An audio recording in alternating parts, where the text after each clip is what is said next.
very warm welcome to Kilbirnie Library, Peter. I'm going to start straight off with the questions. Can I start by asking you about this retrospective and the works in it? How did you select the pieces included in this collection? And how would you describe the various stages of your painting career that the works represent?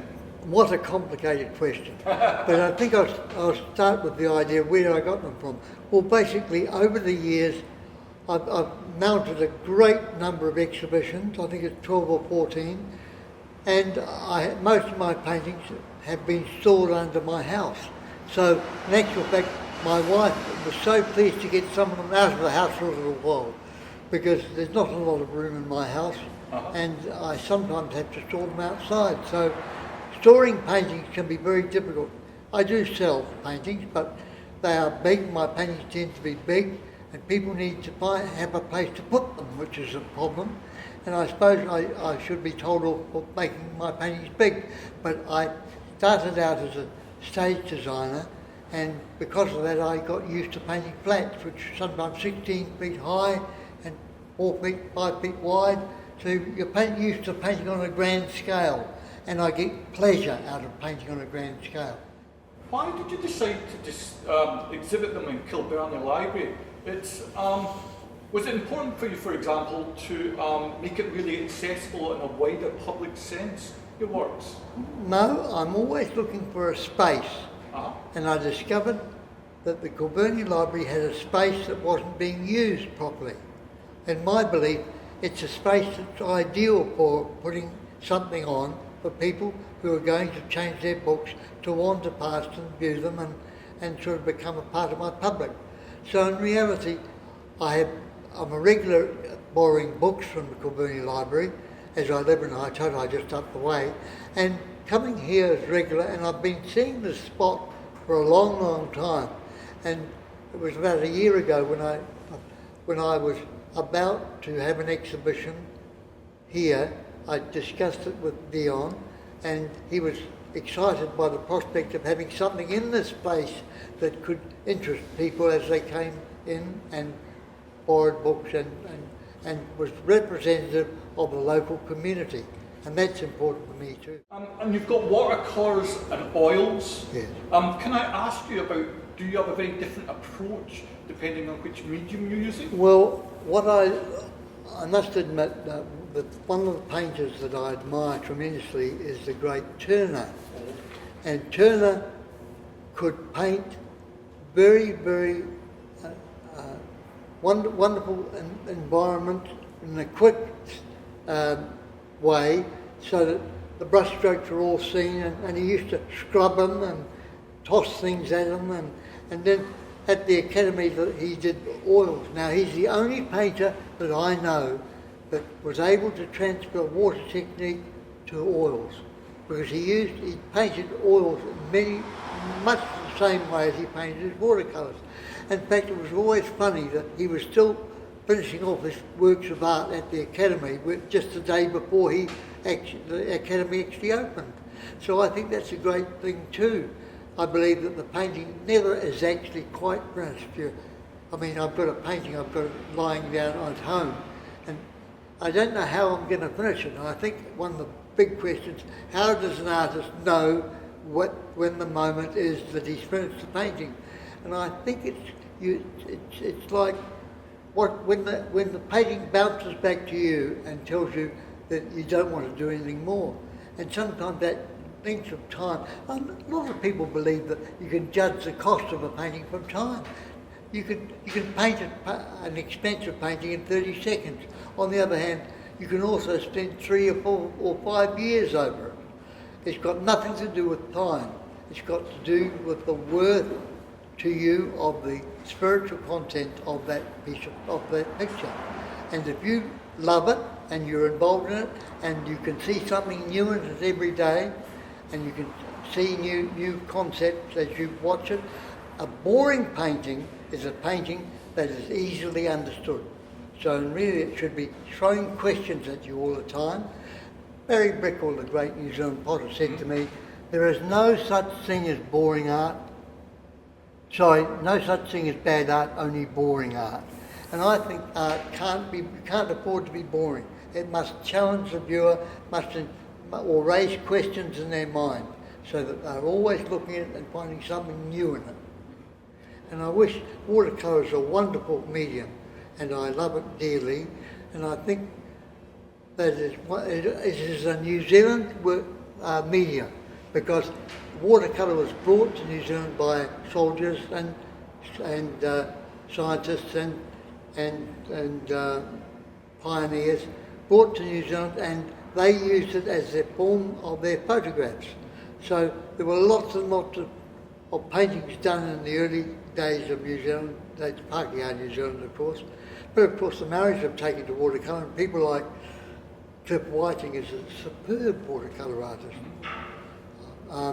So watercolour is to me the fundamental medium of New Zealand, because it came with the pioneers. Do you think also that the watercolours, the softness of the colours, suits the New Zealand environment? I'm thinking about the nature of the light in New Zealand. Well, I regard New Zealand as a rugged country, and I love the ruggedness of Wellington, because Wellington, I think somebody, who was it, Dennis Glover, described it as a country tossed and shattered like an unmade bed. And that's what New Zealand is like, really. We don't have a soft climate.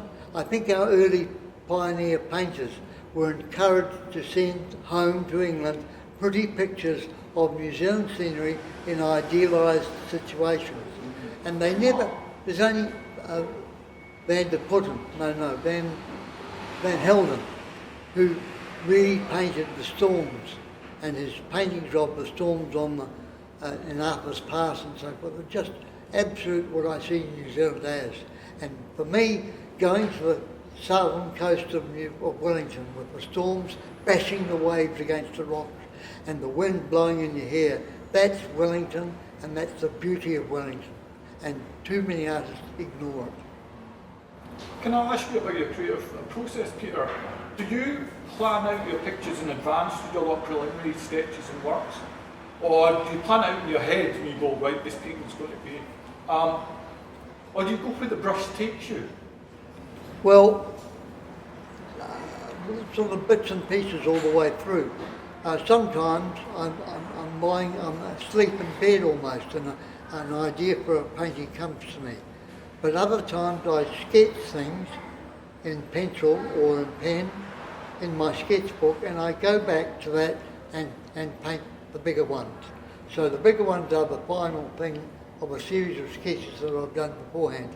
And I love to use just black ink and a big Chinese or Japanese brush, and use it in a calligraphic manner, because calligraphy is to me one of the inspirational things. And I must admit, my efforts of going to China and Japan, one of the joys was to see top-rate calligraphy. Can you describe the various styles you've used throughout your career and how they interlock? And do you see them as evolving one from another, or do you see them as separate phases? I don't think you can actually do that to me, because I think I develop a different style for each topic. And I'm often influenced in one way I'll paint something by other art that I've seen. Now, yes, I over my life I've been influenced by Turner and Picasso, Matisse and Toss Williston and McCann and John Drawbridge and many artists.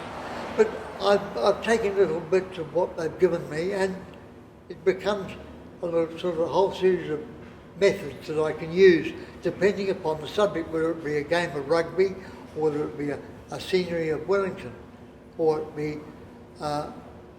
whether I love the pattern that's showing to me. So the picture of Wanganui shows a pattern that I saw in the landscape, and the other ones that I've got, which is further down there, where the people are singing around Bruckner's grave. That was a spiritual moment, and I wanted to be more realistic. But each painting has a different style, and I'm not wedded to any one style. You are a true Renaissance man, Peter. You've done so much. But can I ask you, keeping focused on art, your interests as a TV director and producer and also in the opera world, how have they influenced your visual art? How have they bled into the works we see around you? Opera, theatre and opera. I was a singer, and one of the most wonderful things you can do as a singer is actually sing and use your body as an instrument, because it reverberates in your body and you get a real thrill, a sensual thrill. And I think music gives you a sensual thrill. It's an amazing thing that if you're painting something and you're playing music at the time you're painting, and you come back to the painting and you've got to get in the mood that you were painting, you can play that piece of music and it will make you think like you did when you were originally painting the picture. So I use music in that sense, but I love music because of, well, I was singing with the opera company, and I sang on the stage at Sadler's Wells, and I've been to hundreds of operas. Opera to me is a combination of several art forms, and at its best, it is fantastic art. And we're pretty good at it, I think. New Zealanders are pretty good at it. I think we've got a lot of very good voices, and sometimes I think it's very hard on somebody who's got a talent here to make their way overseas, because going overseas without all the preparations you get overseas for a career is very difficult to break in. I mean, I did a film with Donald McIntyre, and I've worked with Kirita Kanawa, I've worked with Malvina Major and many others, and they're all lovely people. And I think that to see them work on a character and develop the technique to sing those characters and to use vocal texture and also beauty, vocal beauty to become that character is a great joy. I won't ask you which is your favourite painting in here, but could you maybe pick one that you think is kind of like a watershed painting when you went, that points away to a different place in what I do? Well, it's very difficult because each painting is related in some way to my life. Yes. And at the moment, for instance, when I did The Mask, I was thinking, feeling sorry for myself as an old man, but feeling young inside. And then the other one that I've got, Arrawatta Bill, is an interesting character. A literary character because of Dennis Glover's marvellous poem, where Dennis uses words like paint. And I just think Dennis, the genius of Dennis is not really totally appreciated in New Zealand. As a man who was a war hero and a poet and a drunkard and all sorts of other things, but he was also a fantastic poet, person creatively. And I think that his poem, that's Arrawatta Bill, led me the right way. I'm not a Maori, so I don't think I can take Maoriism and idiom and try to create inside that. I'm a child involved with pioneering New Zealand. So my key character is very similar in some ways to Sidney Nolan's Ned Kelly. And I think Sidney Nolan is a great painter. Yeah. But so what I've done is tried to use Arrawatta Bill as a statement linking the land and the man. In my paintings you see him fighting against the land to find gold like a sword, and in the end he never finds any. But I've taken a Maori idea to finish it, and I've said, but he became part of the land. By becoming part of the land, he fulfilled the ambition. And I think that's, if you have that sort of in your heart when you get older, you can say, well, I started as a piece of the land, and I will go through a series of experiences, and I will end up again as a piece of the land. And in that painting there, you can make out Arrawatta Bill and the land becomes one. Can I take you back a little and ask you about some of the major exhibitions you've staged around the world? I know you've exhibited in China and Japan and places. Which were the most memorable for you, Peter? Well, the most memorable one was being selected for the Biennale in China, because I had to supply photographs for the selection, and they do not ask New Zealand experts to put names forward, and they don't provide tickets or anything for the administrators in New Zealand to go there. So it becomes very artist-based, and you arrive there and you'll find 1,000 artists from all over the world, and I had a painting exhibit in their National Gallery, and one was selected for their permanent collection, which I think was a great honour.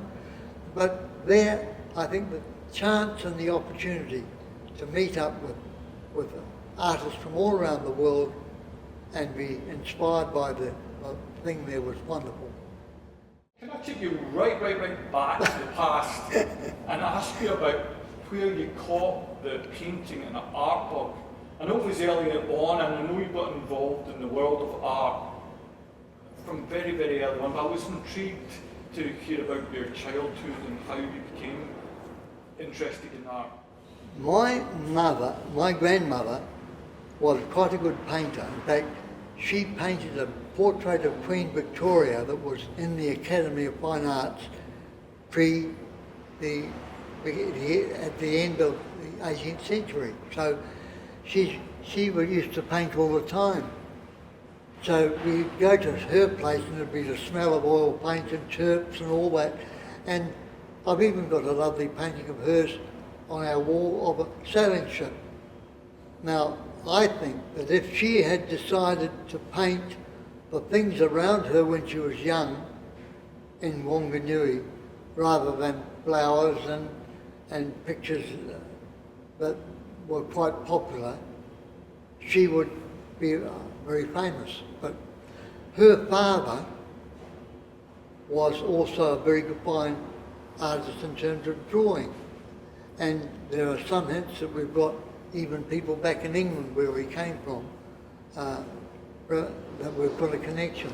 And my son is now a professional graphic artist, and another member of our family is Chimp, the guy that does most of the big murals around village and so forth. So we've got that strain of art continuing even beyond me to the next generation, which I think is marvellous. When you paint, are you aiming for an emotional or an intellectual impact from your work, or both? Is it? In general, I am trying to get an emotional response. I mean, there are at least 3 paintings in this thing that are straight away political. The painting of the demonstration at Parliament, which offended me because I thought it was the most wasteful, stupid way to make your point politically. The second one is the Burma situation, which my wife is Burmese, and there's a painting down the back called 8th of the 8th, 88, and that was the day when the Burmese military shot and killed 400 students who were demonstrating. You kind of partially answered my next question, and it's how many of your works are influenced by living in Kilbirnie or Wellington, and how do you decide where the theme or a subject of the next painting is going to be? And you've already mentioned that you know. Well, basically, if I haven't got an idea, I sit back and I say, what do I felt strongly about recently? Now, during COVID, I painted 2 watercolours, which aren't on display here, showing the situation of sitting still watching bloody TV and being bored out of my mind. and 2 of those paintings, and the third one, which came to me, and I said, what would happen if we went and put a mask on every portrait in the country, in all the art galleries? And so I painted the Mona Lisa with a mask on. And that's a bit my sense of humour is also part of it. I've only got one last question for you, Peter, and it's a really obvious question. Where do you see your creativity leading you next? What's the things that are firing the synapses at the moment? Well, one of the things I believe very strongly is to help people to develop their creativity. I believe everybody is creative, and I believe most people have creativity knocked out of them. And it's a sad thing to see young talent not being developed. And young people need encouragement. I suppose the biggest pleasure I could get in life is to find that I've assisted one or two young people to have a career in the arts. My son, I'm very pleased about because he has discovered a lot about me that was important to his growth. That's very important to me. But I think the future is for me to continue to keep using the depth, the width of my experience to do what I can to promote the art and artists of New Zealand. That's the most important thing. I think there are too many people earning no money, doing very good work, and are not getting the encouragement they need to take the next step. Peter Coates, thank you very much for that.